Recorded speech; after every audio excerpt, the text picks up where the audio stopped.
Every node has some kind of pin, and these triangular-shaped pins are known as execution pins. They control the flow of execution through a blueprint graph, serving as visual connectors that dictate the sequence in which nodes are executed. Execution pins define how one node transitions to the next and signal the node to perform its assigned task.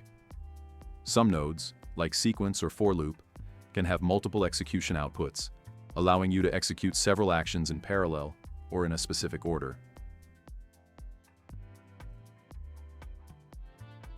These circular-shaped pins are called data pins. They are used to transfer and store data between nodes. Unlike execution pins, which control the flow of logic, data pins carry actual information that nodes need to work with. Usually pins on the left side let data flow into the node, and pins on the right let data flow outside of node.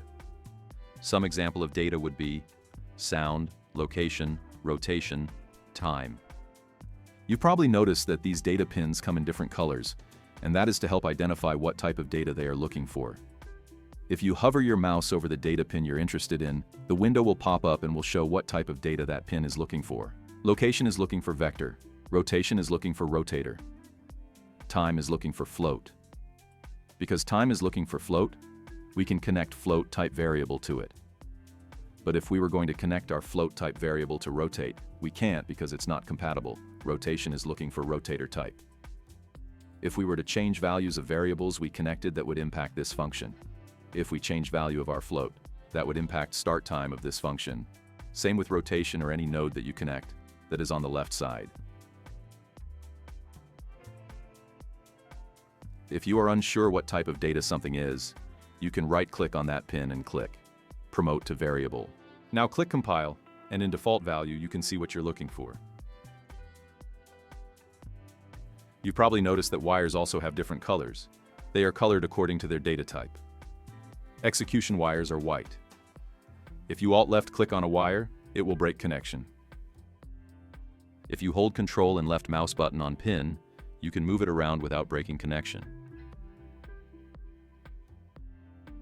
If you drop your variable on the correct data pin, connection will be automatically created. You can also connect same variable to multiple output pins.